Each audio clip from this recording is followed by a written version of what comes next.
자, 그러면 이제 오늘은요, 여러분들과 함께 야고보서 서론에 대해서 말씀을 드리도록 그렇게 하겠습니다.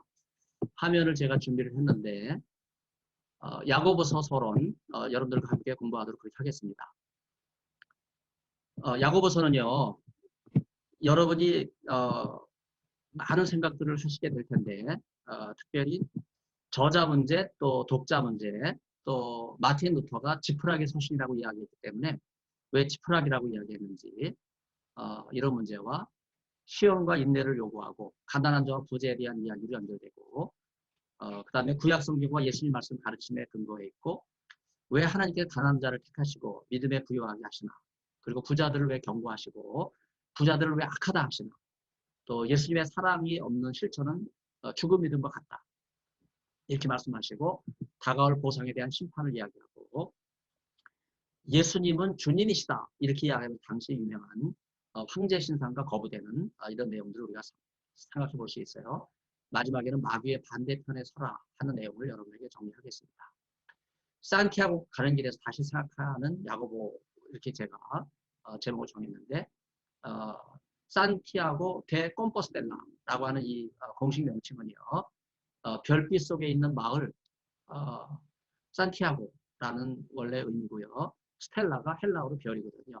이게 이제 라틴어가 되고 스페인어로 정착을 하게 되는데 성 야고보라고 하는 뜻을 가진 스페인어 산티아고 미국에 가면 샌디에고도 있죠. 성 야고보 바로 그 지역인데 예루살렘과 로마와 더불어 세계 3대 기독교 성지 중에 하나가 콤포스텔라예요. 그래서 사실 여러분은요 예수님의 유적지 이스라엘 또 바울의 유적지 로마와 더불어 야고보의 유적지 콤포스텔라를 가실 필요가 있는 거죠.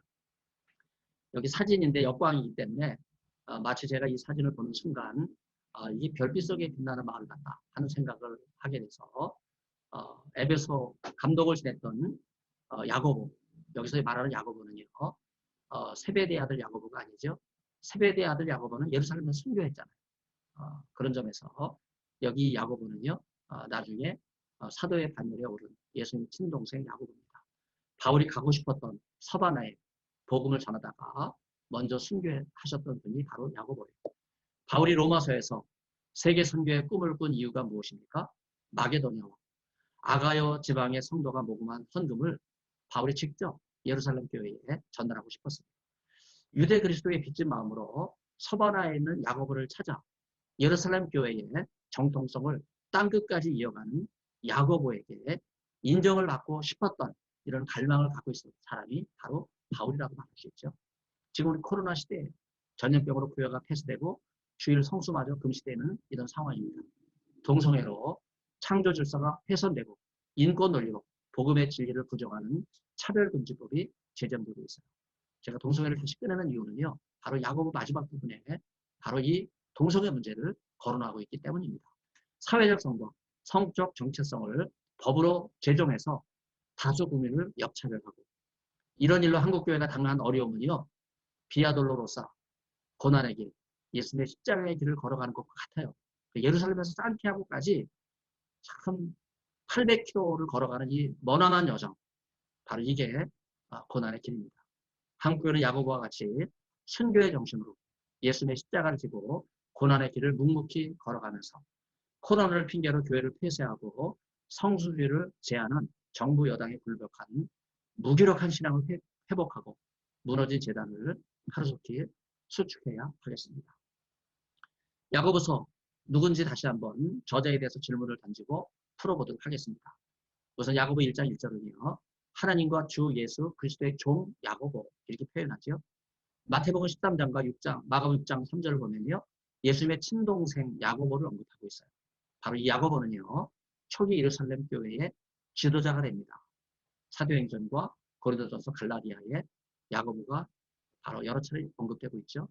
요세푸스는요. 유대 고대사의 야고보에 대한 기록을 이렇게 남겨요. 우리가 말했던 것처럼 대제사장으로 임명된 아나누스는 성격이 급하고 아주 대담하였다. 그는 사두개파를 따랐다. 이미 설명한 것처럼 사두개인들은 재판을 할 때면 다른 어떤 유대인들보다 더 냉정한 사람들이다. 그러한 성격을 소유한 아나누스는 페스토스가 이미 죽었고 알비누스는 아직 도상에 있으므로 좋은 비를 얻었다고 생각하였다. 그래서 그는 산에 대한 재판관을 소집하여 그들 앞에 그리스도라 불리는 예수의 형제인 야고보와 몇몇 다른 사람들을 데려왔다. 그는 그들을 율법을 어긴 자로 고발하였고 그들을 돌로 치도록 넘겨주었다. 가장 공정한 마음을 가졌던 사람들로 여겨졌던 율법을 준수하고 엄격했던 그 도시의 사람들은 이 일에 화가 났다. 여기 요세푸스는요, 야고보가 예루살렘에 이제 죽은 걸로 그렇게 되어 있지만 요세푸스의 기록에는 착오가 있어요. 예수님의 친동생 야고보는요, 이 예루살렘에서 이 죽음을 면하고 기적처럼 예루살렘을 빠져나올 수 있었어요. 헤롯의 칼에 순교한 사람은요, 세베대의 아들 야고보였죠. 여러분 사내들인이 모였던 가야바 집 서북쪽 예루살렘. 우리가 예루살렘은 감난산에서만 흔히 내려다보는데 이렇게 서북쪽 가야바 집에서 또 예루살렘 그 성벽이 저렇게 보이고 지금 황금돔은 이슬람 모스크로 되어 있죠. 야고보가 예수님의 친동생임에도 불구하고 안타까운 거는요. 야고보는 외모를 통해서는 예수님이 그리스도 메시아이신지 알아보지 못하는 실수를 범했습니다. 부활 이전에는 예수님을 메시아로 인정하지 못했던 사람이 바로 친동생 야고보죠. 부활하신 주님 만난 이후에 비로소 예수님의 참모습을 알고 하나님으로 고백한 야고보처럼 사람을 외모로 판단하는 어리석음을 우리는 범하지 않아야 될 것 같아요. 하나님은 중심을 보시잖아요. 야고보의 청독자는 누군가? 여기 청독자라고 하는 말은 귀로 듣고 말씀을 읽으면서 야고보서를 이해하는 독자, 들으면서 읽는 독자다 하는 의미의 청독자입니다. 야고보 1장 1절은요. 커쳐져 있는 12지파, 바로 디아스포라 유대인을 가리키고 유대인 가운데 예수님으로 그리스도로 고백한 기독교인을 가리켜요. 그래서 유대인과 이방인을 포함한 새 이스라엘이라고 할 때는 그리스도인을 의미합니다. 야고보는 초대 예루살렘 교회의 지도자죠. 예루살렘의 사도 총회가 모였을 때 여기 야고보가 중요한 역할을 감당해요. 바로 예수님의 친동생이죠. 기둥과 같이 여기는 바로 야고보입니다. 이방인들이 지켜야 할 기본 요구사항들을 제정하게 되는데 굉장히 중요한 거예요. 사도 바울을 불러서 이 예루살렘 공회에 참여하도록 하는데 바울은 예루살렘에 있는 유대인들에게 간곡하게 당부해요. 그러면서 이방인 선교를 이해하도록 하죠. 율법에 아주 보수적이었던 야고보는요. 유대 그리스도교적 입장을 갖고 있었죠. 이 점에서 이방인에게 복음을 전했던 바울의 입장과 유대인 예루살렘에 복음을 전했던 야고보의 입장은 서로 팽팽하게 다를 수밖에 없어요. 그럼에도 불구하고 야고보가 중재해서 예루살렘 공회에는 접촉점을 마련하죠. 그래서 유대인은 유대인에게 복음을 전하고 이방인은 이방인에게 복음을 전하라. 이게 미션 디비전 폴리스예요. 선교 분할 정책. 제가 만든 용어인데 바로 이렇게 유대인은 유대인에게, 이방인은 이방인에게 복음을 전하도록 선교 정책을 분할하는 그런 결정을 내린 것이 예루살렘 공회입니다. 고린도서 15장에 보면요. 바울은 살아나신 예수님의 부활 현현의 증인으로 누구를 꼽고 있어요? 바로 야고보를 꼽고 있어요. 12사도와 구분되는 인물임에도 불구하고 고린도서 15장에서는요. 야고보가 이 12사도의 반열에 이미 들어있다고 하는 것을 보여주고 있어요. 세베대의 아들 야고보는 예루살렘에서 헤롯의 칼에 의해 이미 순교를 당한 상태죠. 또 하나의 야고보가 있죠. 마태복음 10장을 보면 알페오의 아들 야고보가 있어요. 지금 우리가 관심 가지려고 하는 야고보서는요. 예수님의 친동생 야고보가 쓴 서신입니다. 원래 그리스도를 믿지 않았어요. 그러나 예수님의 부활 사건 이후에 유다가 초기교회에 동참했죠. 여기 유다는 누구예요? 유다서를 기록한 예수님의 친동생. 유다도 처음에는 예수님의 친동생으로 예수님을 메시아로 알아보지 못했죠. 야고보도 마찬가지예요. 그러나 나중에 부활 이후에 야고보의 아들은 형제라고 하는 뜻으로 우리가 이해를 해야 돼요. 사도행전 1장 14절에 야고보의 아들이란 용어가 나오는데 야고보의 형제, 그래서 유다를 가리키는 말이에요. 후에 예루살렘 교회에 기둥과 같은 인물이 됐습니다. 다음 주에 야고보 다시 한번 하는데 컴포스텔라의 기둥과 같은 야고보 한번 여러분에게 좀 보여주면 좋을 것 같습니다. 야고보는 컴포스텔라에서 순교했어요. 그래서 컴포스텔라 교회는요. 야고보의 무덤이라고 말할 수 있겠습니다. 바울은 예루살렘에 올라가서 야고보와 베드로를 만났습니다. 이방인 선교사인 바울과 요한은 바로 이 야고보와 친교의 약속을 하죠. 또 베드로와 바울과 또 연관이 있잖아요. 바울은 안디옥에 야고보로부터 온 어떤 사람들이 올라온다 하는 이러한 말을 듣고 야고보와 정확한 관계나 야고보는 형제들의 방문이 어떤 목적이었는지 상세하게 설명하고 있지는 않지만은요. 이 소식에 그만 베드로가 화들짝 놀라가지고 안디옥에 있는 이방 형제들과 식사하는 자리를 다 뒤로 하고 야고보가 형제들이 무서워서 할례받은 자들이 올라오니까 무서워서 식사하다가 철수하는 이런 모습이 나오죠. 베드로는 분명히 이런 규절에서 야고보의 권위를 존중하고 있어요. 바로 바울이 야고보 형제들이 올라온다는 소식을 듣고 베드로가 피하는 이런 모습에서 베드로보다는 야고보 위상이 초기교회에서 더 훨씬 강력했다. 그래서 사도행전 15장에 예루살렘 공의회의 모든 결정을 사실은 베드로보다는 야고보가 주도해서 내리는 것을 우리는 아까 확인했습니다. 이방인들과 식탁 교제를 하다가 물러서 율법의 요구 사항에 관해서 야고보가 더 보수적인 견해를 견지했어요. 야고보는 예루살렘 교회의 기둥과 같은 사도가 된 거죠. 야고보서를 지푸라기 서신이라고 이야기하는 게 저는 이해가 안 돼요. 야고보는 실질적인 지혜를 담고 있는 가르침이기 때문에 높이 평가해야 되는데 아까 잠깐 말씀드린 것처럼 종교学자 마틴 루터는요. 야고보서를 지푸라기 같은 서신이라고 평가했습니다. 이러한 저평가는 이미 종교개혁 이전으로 거슬러 올라갑니다.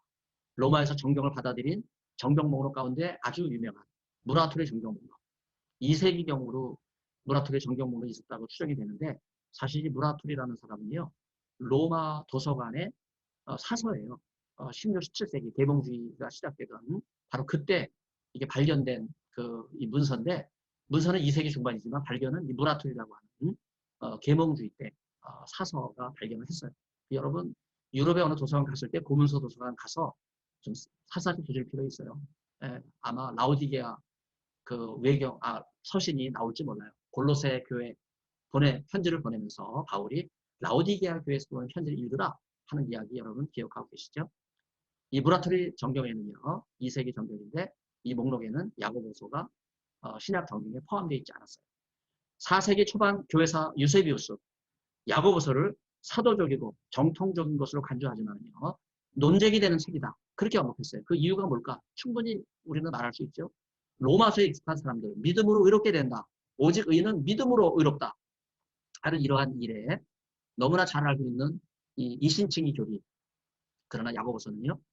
행함으로 믿음을 보이라. 믿음보다 행함이 먼저다. 이런 이야기를 하고 있는 것을 볼 때 논쟁되는 것이다. 이제 그렇게 이해했던 것이 분명한 것 같아요. 제롬이라고 여러분 히에로니스무스죠. 거기 아기 예수님 탄생 기념교회 베들레헴인데 바로 히에로니스무스 우리는 제롬으로 알고 있는데 동상이 있습니다. 바로 헬라어로 전해졌던 신약 성경을 라틴어 불가타로 번역한 바로 그분이 바로 이 제롬이에요. 제롬은 야고보 전서에 대해서 이렇게 기록하고 있습니다. 주님의 형제라 불리고 바로 예수님의 친동생 야고보죠. 의인이라는 별명을 가졌고 그래서 의로운 자 야고보 이런 표현이 이제 책에 있어요. 어떤 사람들이 생각하듯이 요셉이 다른 부인에게 낳은 아들이며 그러니까 예수님과 배다른 형제다 이렇게 이야기하지만 내가 보기에는 우리 주님의 어머니 자매 마리아의 아들이다. 성모 마리아가 친인한 아들이 바로 야고보다 이렇게 제롬이 이야기해요. 우리 주님의 순환휘 곧 예루살렘의 사도들의 주교로 안수되었던 야고보는 바로 예루살렘의 기둥과 같은 사도가 됐죠. 7개의 공동서신 가운데 하나 야고보서를 기록했어요. 어떤 사람은 이 서신이 다른 사람에 의해 기록돼서 그의 이름으로 돌려졌다. 발간된 것이다 이렇게 말하지만 그러나 시간이 지나면서 권위를 얻게 되었다. 바로 이게 제롬의 말이에요. 4세기 후반 라틴 교부이며 베들레헴 아기 예수 동굴교회 불가타를 번역한 제롬이요. 야고보서가 시간이 지날수록 권위를 얻었다. 바로 이 표현은 뭐예요? 초기 교회에서 조금씩 받아들여졌다 하는 그런 표현입니다. 그러면 시험과 인내, 또 가난한 자와 부자의 이야기와 한번 연결을 지어보겠어요. 야고보 1장 1, 2절은요. 시험과 유혹이 다른 단어처럼 우리가 이해하고 있지만 사실은 같은 의미로 이해해야 된다는 것을 우리에게 알려주고 있습니다. 시험이 지속되면 믿음의 근간이 흔들리게 되는데 인내가 만들어지고 믿음의 뿌리가 더욱 견고해집니다. 억압과 고난의 어려운 상황 속에서 야고보는 인내하라 이렇게 권면해요. 야고보는요. 인내하라는 권면을 가난한 자를 억압하는 부자의 모습에 연결짓습니다. 가난한 자를 억압하는 부자에 대한 언급은 격려와 확신을 필요로 하는 청독자, 가난과 고난 속에 힘겹게 신앙을 지키는 야고보의 청독자들의 상황을 보여줘요.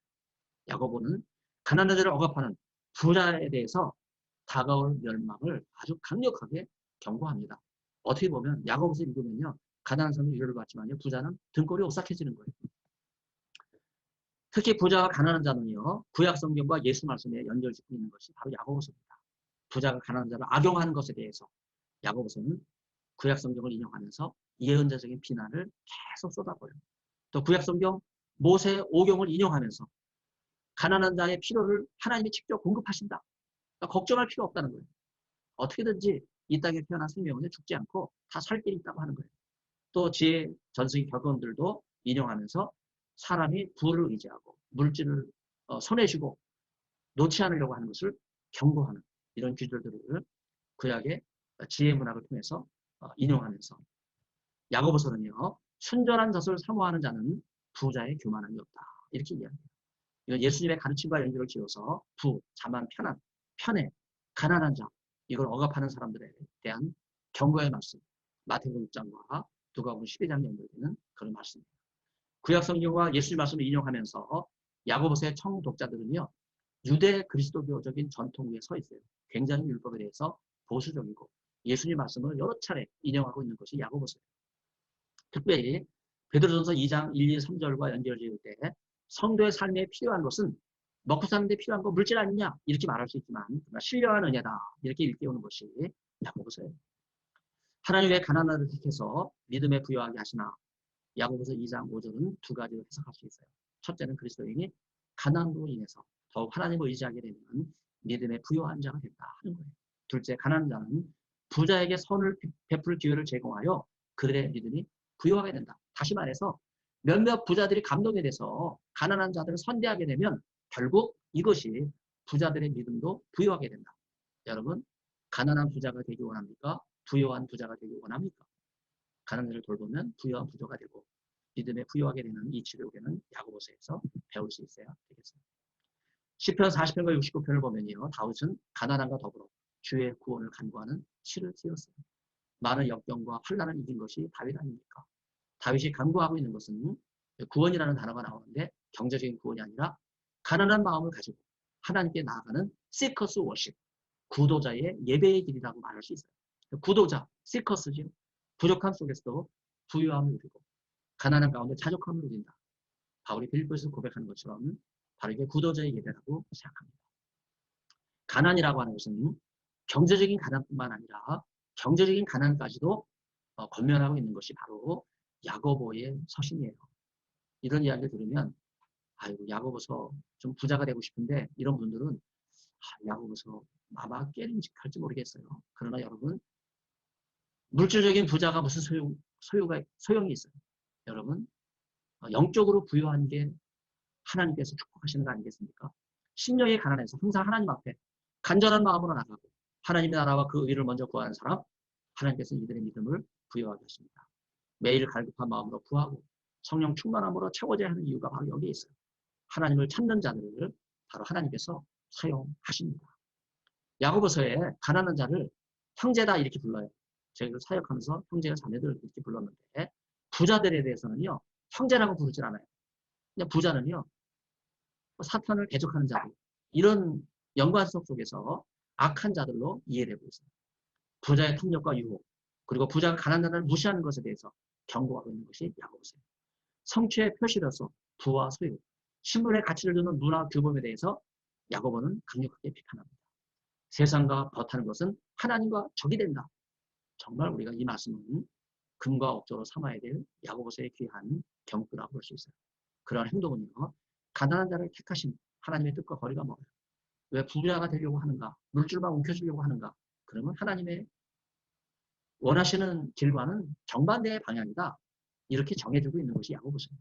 야고보 5장 1절로 3절은요.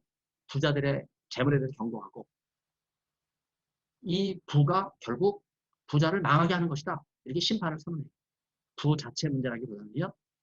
부에 취하다 보니까 하나님을 돌볼 겨를이 없어요. 세상에 취해서. 하나님의 뜻을 알지 못한 채 부만을 쫓고 욕심이 한도 끝도 없는 거예요. 아파트 한 채로 충분해야 되는데 몇 채씩 갖고 있고 여러분 이게 지금 한국의 심각한 부의 불균형 상태가 이루어지고 있는 너무나 안타까운 현상입니다. 요즘은 젊은이들이요. 재물을 끌어서 집을 사는 게 모자라서 영끌이라 그래요. 영혼까지도 끌어서 생명을 걸고 집을 사야 된다. 참 이런 얘기 들을 때 너무나 안타까워요. 여러분 아파트 이게 삶의 수단이 됐어야 되겠습니까? 삶의 목적이 됐어야 되겠습니까? 후회하는 날이 곧 다가오게 될 것입니다. 세속적 가치의 중심에는요. 물질밖에 없어요. 물질 중심의 사고방식에서 유물론의 공산주의가 나옵니다. 수단과 방법을 가리지 않고 목적을 가리지 않고 물질을 추구하는 공산주의는요. 망하고 말았어요.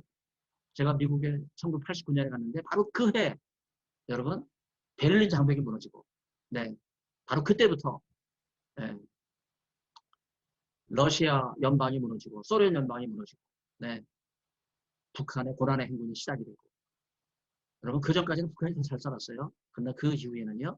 순식간에 역전이 되지 않았습니까? 여러분 CCP가 어느 나라예요? 이거 CCP를 모르는 사람들이 많더라고요. 중공이에요. 중공. 네, 중화인민공화국, 북한, 러시아, 쿠바 공산주의를 표방하고 있는 나라 몇 개 되질 않죠. 멸망이 멀지 않았습니다. 하나님께서 반드시 심판하실 것이기 때문입니다. 부자들에 대한 경고를 제가 좀 더 구체적으로 보면요. 야고보가 정죄하는 부자는요. 왜 그럴까? 하나님의 뜻과는 달리 이기적이기 때문에 그래요. 불리하게 자선을 모으고 자기 욕망만을 채우려고 하는 사람들이 부자예요. 예수님께서도 어리석은 부자의 비유를 예로 드셨어요. 오늘 밤 당장 하나님이 그 영혼을 도로 찾으시는데 이 어리석은 부자는요. 내가 걷어들인 곡식이 창고에 들어갈 공간이 없으니까 이제 창고를 더 짓고 지경을 넓히자. 여러분 이게 예수님의 어리석은 부자에 대한 경고입니다. 그날 밤 그 영혼이 하늘나라 가지 않습니까? 네. 부자와 나사로의 비유, 부자의 잘못된 관점을 지적해주고 있는 거예요. 여러분 부자는요. 천국도 뇌물로 매수하려고 그래요. 아브라함한테 나사로를 보내서 이 땅에 나면 자기 형제 부모들한테 전도해달라고 얘기하잖아요. 그때 아브라함이 이 부자한테 하는 얘기가 뭐예요? 나사로는 지금 내 품에 있으니까 나사로를 보낼 필요가 없다. 이 땅에는 하나님의 종들 사도들이 있으니까 이 땅에 있는 사람들은 그들의 말을 듣고 회개할지라. 여러분 그렇게 예수님의 비유가 나가지 않습니까? 아브라함은 큰 부자였음에도 불구하고 야고보 2장 23절은요. 부자 아브라함은 하나님의 친구였다. 여러분 이 말은 무슨 말이에요? 하나님과 뜻이 같았다는 거예요. 네. 부자도 여러분 하나님과 뜻을 같이 하는 욥과 같은 순전하고 정직한 자가 있다면 하나님은 그를 동방의 의인으로 부르시고 인정하시는 거예요. 부를 측정하는 방법과 물질의 지향성이 중요합니다. 이들에게는 반드시 하나님의 심판이 임하게 될 것입니다. 야고보 5장 4절 6절은요. 부자들의 악을 이야기해요. 야고보는 노동력을 착취하는 악한 자들이라고 얘기해요. 제가 이 구절을 보면서 아니 어떻게 야고보서가 오늘날 악덕 기업주들을 보여주는가? 공정한 대우를 하지 않고 월급을 떼어먹는 이런 모습이 어떻게 야고보서에 등장하는가? 여러분 이게 포스트 모던 시대예요. 여러분 히브리서만 포스트 모던주의가 나타나는 것이 아니라 야고보서에도 바로 이런 모습이 나타납니다. 야고보는 의인법과 신인 동영 그리고 동선론적 이런 표현을 통해서 맹렬하게 부자들을 비판하고 있는 거예요. 모세율법은요. 가난한 율법의 품꾼의 품삯을 미루지 말고 당일에 지급하라 하는 이런 말씀이 나오는데 바로 이 규절을 야고보가 알고 있어요. 품삯을 지급하지 않는 고용주를 품꾼이 여호와께 호소하면 죄가 그에게 돌아갈 것이라. 바로 이 신명기 말씀도 야고보는 알고 있어요. 가인에게 죽임을 당한 아벨의 피가 땅에서부터 호소한다. 이 창세기 규절도 야고보는 알고 있어요. 품꾼들의 소리가 하나님의 귀에 들어간다면 악덕 고역주는 하나님의 심판을 면할 수밖에 없다는 거죠. 예수님의 사랑에 실천이 없는 믿음은 죽은 것이다. 정말 예수님의 말씀은요. 우리가 그냥 한 말씀이라도 실천하려고 노력해야 돼요. 그냥 그 말씀 좋다 하고 그냥 뭐 수첩에다 적어놓고 네, 뭐 카톡방에 좋은 말씀 띄우는 걸로 그치지 말고 우리 삶 속에 실천하는 사랑의 실천이 없다면 믿음은 공허한 거예요. 사랑의 실천이 없는데 과연 믿음 있는 사람이라고 말 수 있겠는가? 여러분 너무나 안타까운 일이죠. 사랑을 통해 행하지 않는 믿음은 이름뿐인 믿음입니다. 입으로과 일용할 양식이 없는 형제에게 자매에게 평안히 가라, 덥게 하라, 잘 먹고 잊지 말라. 여러분 야고보서에 나오는 말인데 무심코 던진 이 말이 그 형제 자매에게 정말 필요한 거 주지 않는다면 그 상냥한 말이 궁핍에 처한 이웃에게 무슨 유익이 되겠습니까? 행동으로 도움을 받아야 할 때 훌륭한 말이 궁핍한 이웃에게 도움이 되지 않습니다. 하나님 앞에서 아무것도 행하지 않는 믿음을 말로만 고백하는 것은 아무런 도움이 되지 않습니다. 따뜻하게 하고 잘 먹어라. 여러분 이렇게 말만 하고 음식이나 입을 옷을 주지 않는다면 놀림받았다는 생각을 할 수 있어요. 믿음의 확실한 증거인 사랑을 베풀지 못하면서 매일 반복해서 나는 하나님을 믿는다. 나는 기도한다. 나는 주일 성수한다. 나는 성경을 읽고 기록한다. 아무리 말해요. 무슨 소용이 있어요?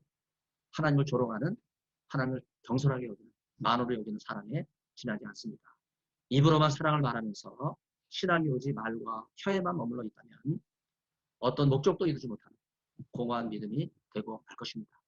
야고보는 종말론적 관점에서 다가올 심판에 대해서 보상과 심판을 바래요.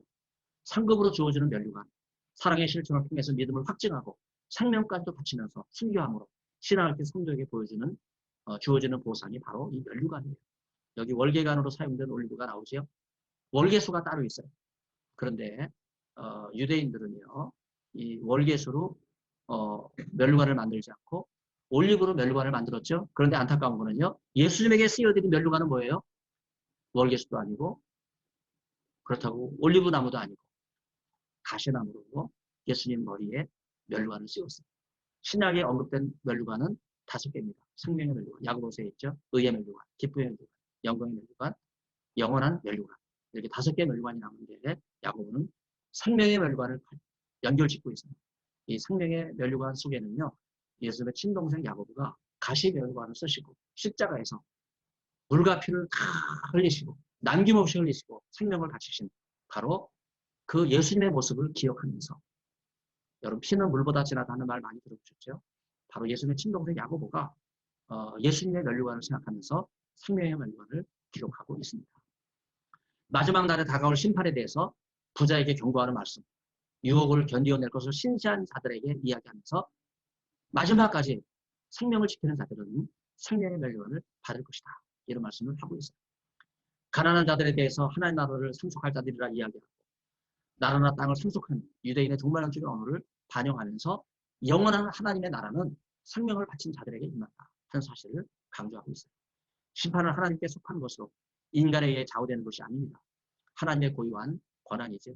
주님께서 오심으로 회개와 통곡만 하는 것이 아니라 오래 참음과 인내에 대한 보상을 받는, 부자는 심판을 받지만 가난한 자는 영원한 보상을 받는, 생명의 면류관을 얻는 이런 심판과 보상의 의미를 우리가 야고보서에서 찾을 수 있어요. 심판에 대한 경고와 보상은요, 마치 동전의 양면과 같아요. 야고보서는 2가지가 같이 겸비돼서 이해해야 됩니다. 공의를 행하며 겸손하게 낮은 자에게 자비를 베푸시는 하나님의 품성을 보여주는 것이 야고보의 통찰력이에요. 우리는 이 품성을 본받아야 됩니다. 그래서 야고보서가 하나님께서는 교만한 자를 물리치시고 겸손한 자에게 은혜를 베푸신다 하는 이런 말씀을 인용하고 있습니다. 하나님의 말씀을 듣는 자, 그는 또한 그 말씀을 듣지만 말고 들은 그것을 행하는 자가 되어야 된다. 여기서 듣는다라는 말의 헬라어 아쿠오라는 말은 여러분 듣는다라는 말의 의미 플러스 순종한다, 행한다라고 하는 의미가 있는 거 여러분 알고 계시죠? 바로 이러한 것이 예수님 말씀과 연결이 되는데 야고보서 예수 말씀의 평행글을 열어보시면요. 거기에 패트릭 하틴이라고 하는 분인데 제 친구입니다. James and the True Sayings of Jesus. 야고보서와 예수님의 큐 말씀, 이 책은 이분의 학위 논문이에요. 야고보서와 공관복음서에 발견되는 예수 말씀 사이의 평행규, 다시 말해서 야고보서와 큐를 연결한 논문, 사우스 아프리카 남아공 스텔렌부시에서 학위를 마치신 분인데 지금 이분은 어디서 공부하냐면요. 저 워싱턴주 서쪽에 네, 그 유명한 그 로마 천주교 학교에서 가르치고 있어요. 아니 제 친구인데 어떻게 이분이 로마 천주교 학교에서 가르칠까? 제 친구 중에 여러 명의 신부가 있는데 뭐 수녀도 있어요. 그런데 이제 그 중에 한 분이 바로 이 패트릭 할튼이에요. 이분은 야고보와 큐를 직접적으로 연관을 지었어요. 예수님께서 가르친 전술을 딱 그대로 연결했죠. 예수님 말씀 속에서 발견되는 정신이 바로 이 야고보서에서 그대로 발견돼요. 바로 예수님의 친동생 야고보가 예수의 말씀을 굉장히 깊이 이해했다는 것을 알 수 있어요.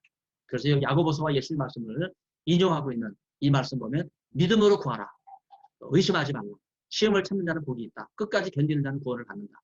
믿노라 하고 행함이 없으면 무슨 유익이 있느냐. 주여 주여 하는 자만 천국에 들어갈 것이 아니라 하늘에서 내 아버지 뜻대로 행하는 자에 들어가리라. 말씀을 행하는 자가 되고 듣기만 하여 속이는 자가 되지 말라. 듣고 행하지 아니하는 자는 주추 없이 흙 위에 집을 지은 사람과 같다. 샘이 한 구멍을 어찌 단물과 쓴물을 내겠느냐. 열매를 그들을 알지니 가시나무에서 포도를 엉겅퀴에서 무화과를 따겠느냐. 자기를 사랑하는 자들에게 이 앞에서 보신 나라를 상속으로 받지 아니하느냐. 가난한 자는 복이 있나니 하나님 나라가 너희 것이다. 여러분 또 보시면요.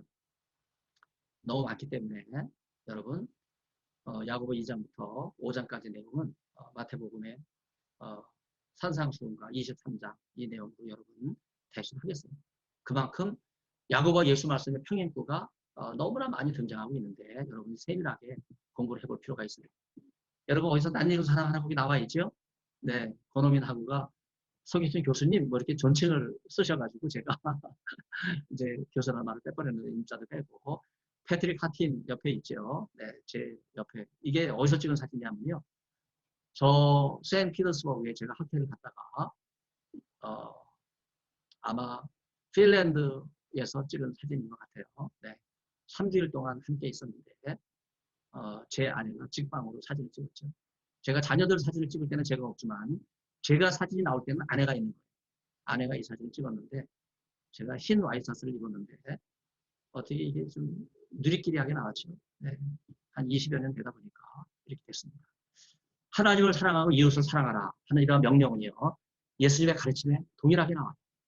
하나님에 대한 신앙 고백과 이웃을 위한 사랑의 표현 이것도 야고보서에 일치되고 있죠. 예수님께서 말씀하신 것처럼 사랑을 자비롭고 너그럽게 그리고 겸손하게 실천해라 하는 말씀이 야고보서에 동일합니다.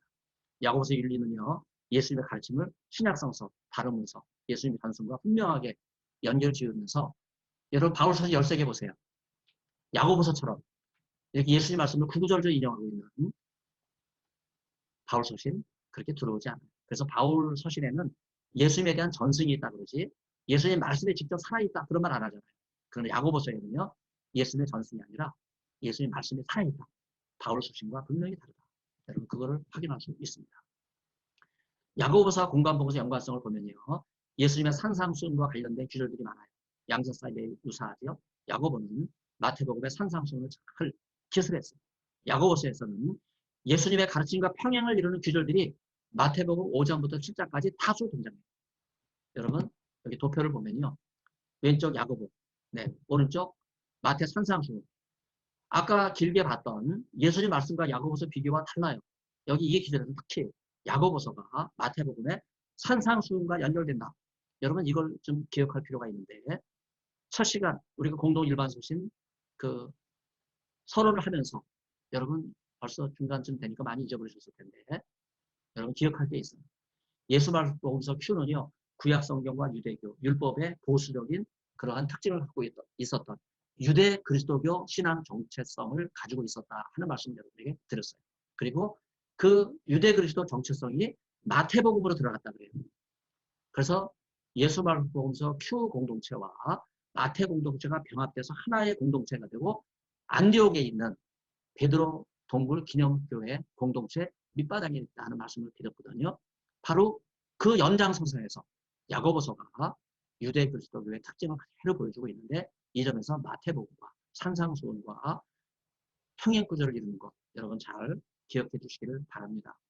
PPT는 나중에 띄워드릴 테니까 여러분 이 구절을 보시면서 상세하게는 보시면 좋을 것 같아요.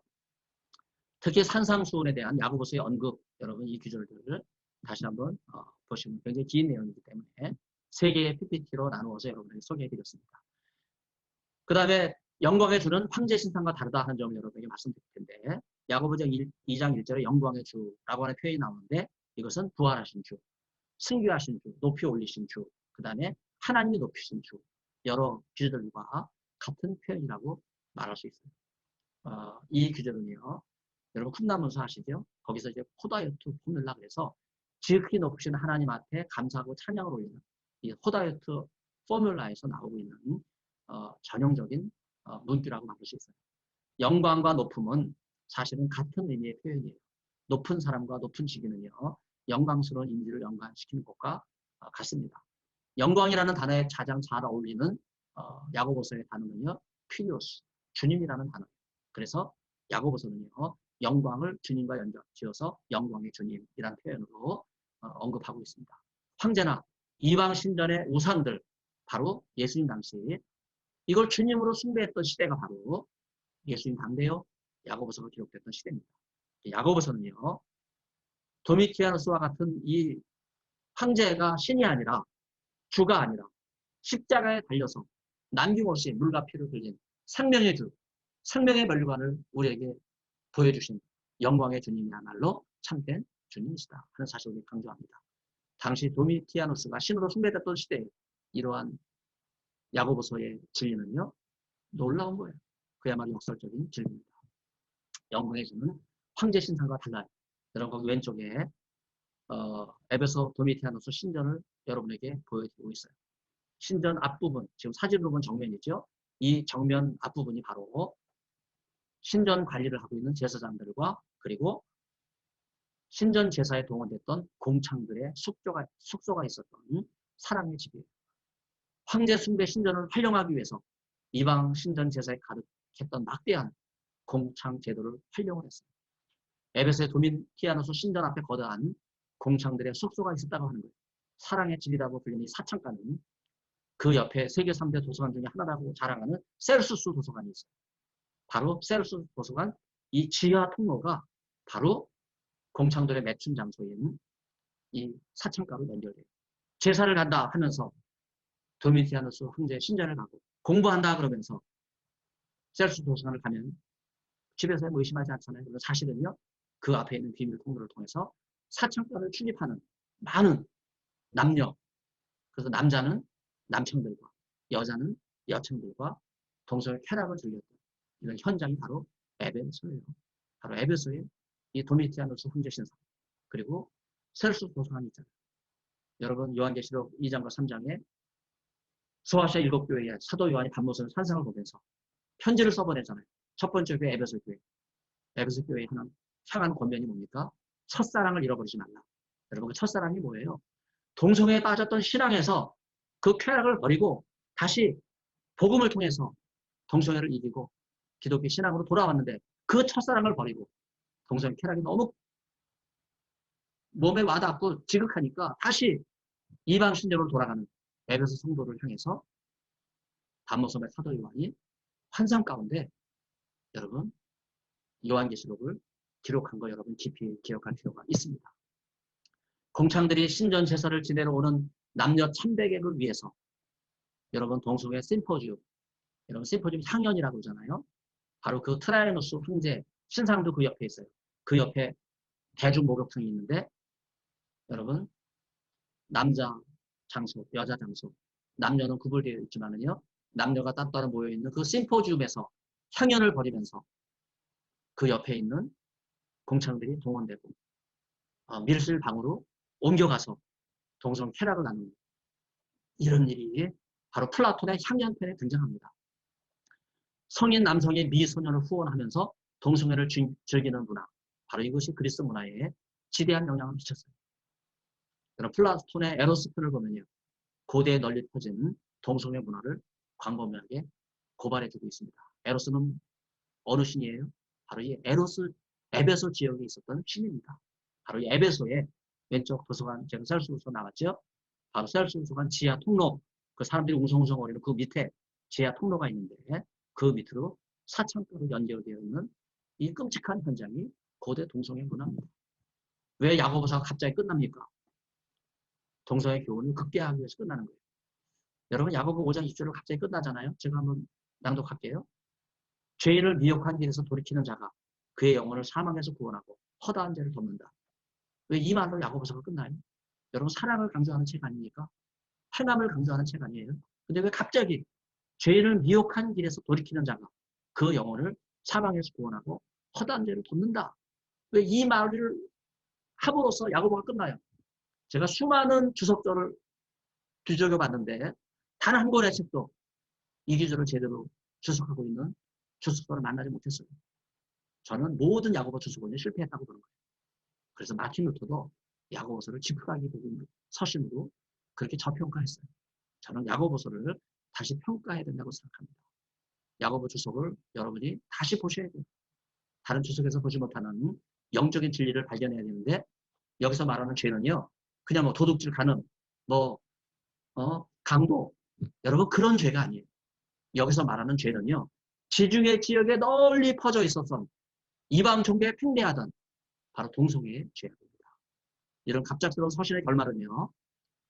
우리가 요한 1, 2, 3서를 다루지 않잖아요.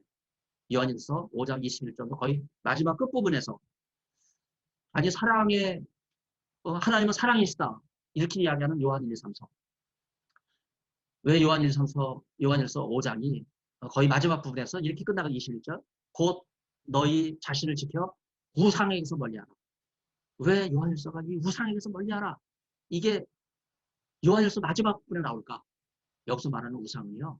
여러분 야고보 5장 20절과 연결을 지어야 돼요. 바로 헬셀수스도스가 도비티아노스 황제 그 공창제도가 팽배하면서 남녀 공창이 남녀 천백들을 향해서 동성애를 제공했던 초기교회 우상제사에 널리 퍼져있던 동성애 악독을 지적하고 있는 내용입니다. 야고보서 요한일서가 이방 신단 제사를 멀리하라는 내용으로 느닷없이 막을 내리는 이유가 무엇입니까? 바로 동성애가 이방 제사의 핵심이기 때문입니다.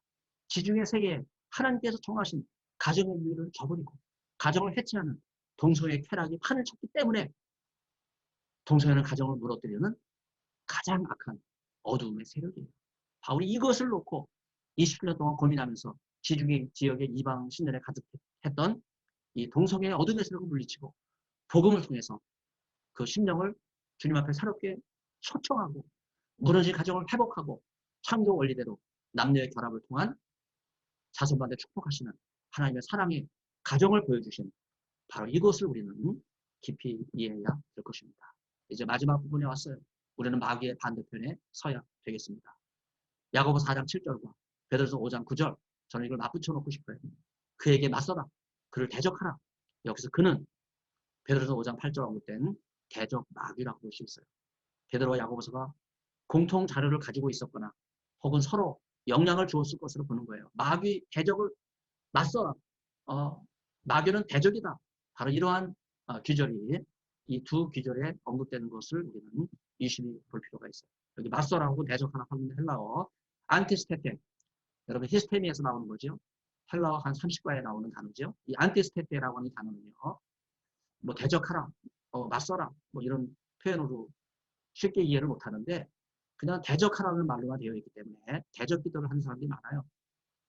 제가 한번 설교하고 한 3, 40분 방언으로 기도하는데 우리 한경기 채플에서 학생들이 막 마귀를 대적하는 걸 보고 제가 찾아가서 얘기했어요. 마귀 대적기도 그렇게 하는 게 아니라 마귀를 그렇게 대적하는 거 아니에요. 성경에는 마귀는 그렇게 대적하라고 되어 있지 않아요. 제가 그렇게 말씀을 드려서 나중에 불러서 따로 언급을 한 적이 있는데 시중에는 정원이라고 하는 이단으로 정제된 목사가 근데 목사도 아니죠. 이단자입니다. 대적기도라는 책을 1, 2, 3권을 썼어요. 그게 합동측 목사예요. 합동측에서 이단으로 규정한 목사입니다. 네, 그런데 제가 이분의 책을 다 갖고 있어요. 왜냐하면 제가 학문적으로 연구할 필요가 있기 때문에. 내용은 그거예요. 어떻게 마귀를 대적할 수 있나? 여러분 인간이 연약한데 여러분 정말 마귀를 대적할 수 있다고 생각하세요? 응? 있을 수 없는 거죠. 영적으로 교만한 거예요. 대적하라는 단어는요. 맞서라라는 단어예요. 사역을 한다면 굳건한 믿음을 가지고 그에게 맞서라 하는 의미예요. 좀 더 제가 구체적으로 이야기하면요. 마귀 편에 서지 말고 그 반대편에 서라 그 말이에요. 안티스테테. 예? 어디에서요? 마귀 반대편에 서라. 그게 안티스테테라는 말이에요. 마귀 반대편은 어디예요? 예수님 편에 서라는 말이에요. 예수를 믿는 믿음을 가지고 마귀 반대편인 예수님 편에 설 때 대장 예수께서 우리를 대신해서 싸우실 때 우리는 마귀를 이길 수 있는 거예요. 마귀를 이기기 위해서는요. 마귀를 대적하라. 그 말의 의미가 아니라 대장 예수께 마귀 반대편에 예수님 편에 서라 하는 이 의미를 여러분 깊이 새겨주시기를 바랍니다. 안티스테테라는 단어는요. 대적하라는 단어보다는요. 마귀 반대편은 예수님 편에 서라 하는 말로 이해하고 마귀 편에 서면 집니다. 그럼 예수님 편에 서면 이겨요. 예수님 편에 선 사람들을 위해서 대신 싸워주시는 분이 누구예요? 우리 대장 예수 되시는 예수님입니다.